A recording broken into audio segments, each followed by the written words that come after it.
Hello, and welcome back to Delgado ESL 3-4. This week's topic is shopping. So our goals this week are to use could, would, and should in conditional situations, to use borrow and lend correctly, and to tell the difference from a good deal and a bad deal. So would, could, and should are conditional, and with these words, we're weighing out possibilities and options and our desires. So it's kind of like a good and evil sort of a thing. There's more than one possibility when we're dealing with these. That's why they call it conditional. All right, we won't read these sentences because this is kind of going to be a long video, but should is showed to show obligation or to give a recommendation or an opinion.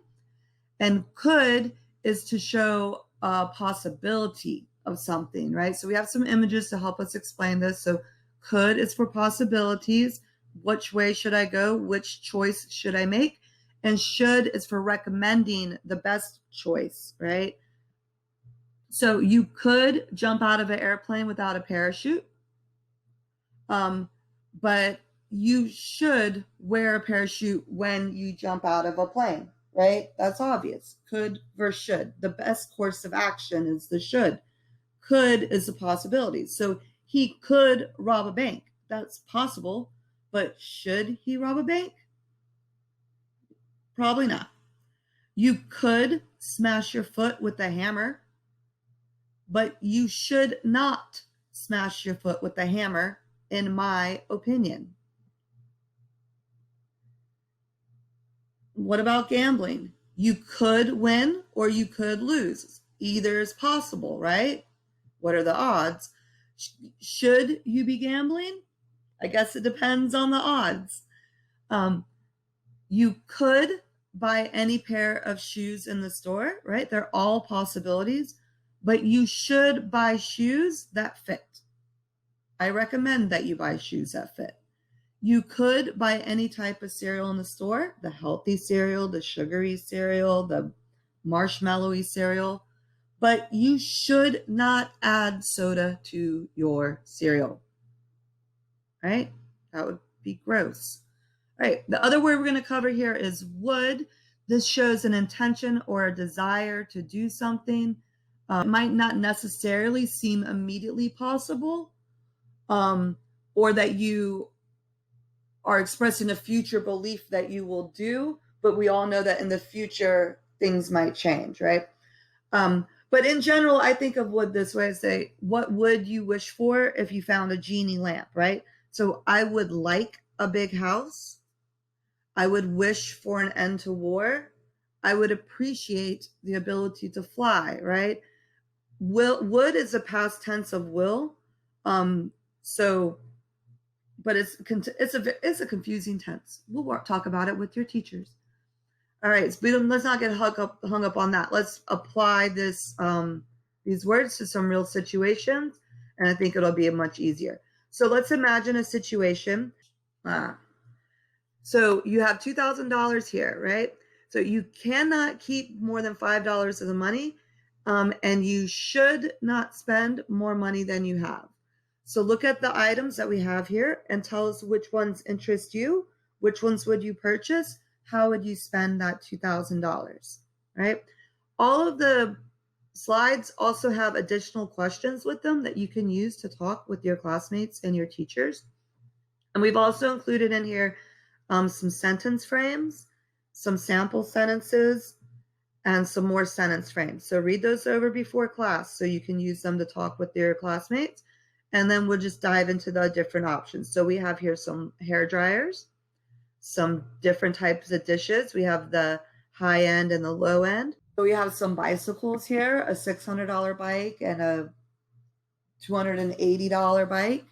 Which one is good for you? Also some sofas, an expensive sofa and some much cheaper sofa. We have an item in bulk. We have Lubriderm 7-pack of 72 for $111, or 0.68 ounces of some elixir for $1,275 from Neiman Marcus. right? We have some baseball bats. So which of these items would you spend your $2,000 on? Fill out this chart showing how you would spend your money. And just do a little bit of math. Like we said, you can round and there's no tax, right? Talk about your decisions with your classmates and your teachers, and you can also write a paragraph to explain what you would have done. And here's just an example of my chart and what I spent my money on.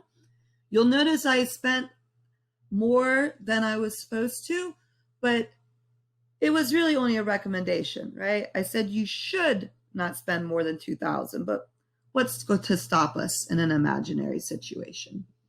All right, so that's the break, y'all. We'll take intermission there, talk amongst your partners, and then we'll be right back for part 2. All right, welcome back to part 2. In this part of the video, we're going to focus on using borrow and lend and telling the difference between a good deal and a bad deal. So we have our vocabulary here. We have advertisement, convince, good deal, bad deal, advice, quantity, quality, borrow, mid-range, gimmick, lend, bulk, promoted.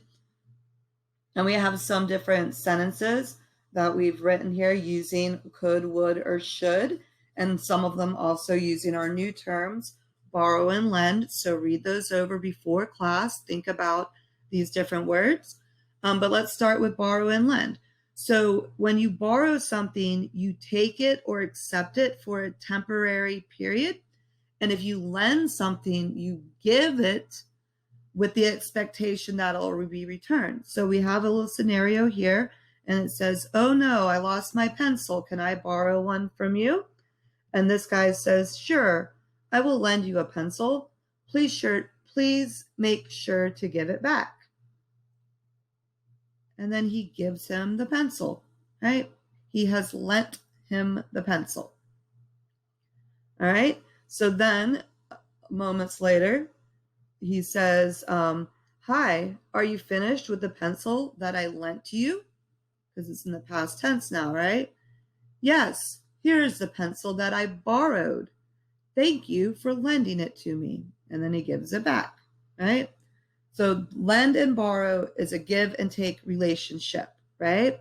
So what people might ask to borrow something from you, or they might ask you to lend them something. The tricky part about lend and borrow is it matters what the pronouns are that you use with it and who's doing the borrowing and who's doing the lending. So sometimes it helps to like draw a little picture to think about what direction the item is going from. Who did it start with and who does it end up with, right? To think about borrow and lend. And the pronouns that are associated with it. So your teachers will work on that with you. There's some different sentences here.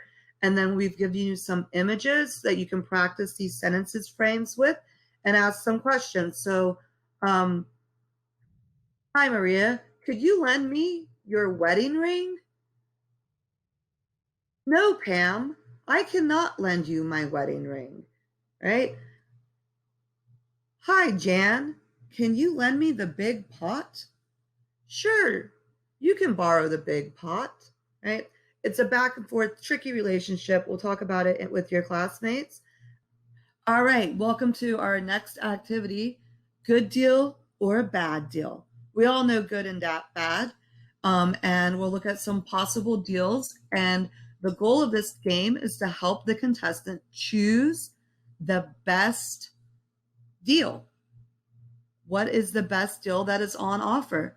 All right, so option 1 dozen eggs for $100. Should the contestant choose it?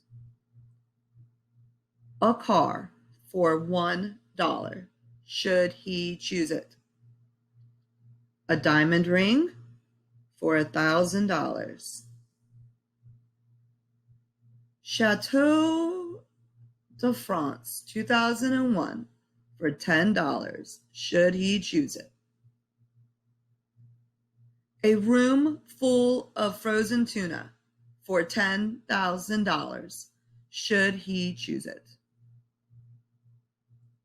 All right, use these sentence frames, talk about it with your classmates, decide if things are a good deal or a bad deal, and try to find the best deal. All right, and then just two final things we have before we go. We have a short poem here from Shel Silverstein, Woulda, Coulda, Shoulda. Read that over with your classmates and your teacher. It is quite a fun little poem. And then we just have one fill in the blank at the end using some of our vocabulary that we've covered in this lesson to fill in the blanks. Some of the words can be used more than once, and there's also some areas where you could use more than one word and it still be correct. So talk about that with your teacher and your classmates. Thanks for joining us. Enjoy your conversation, and we'll see you next time.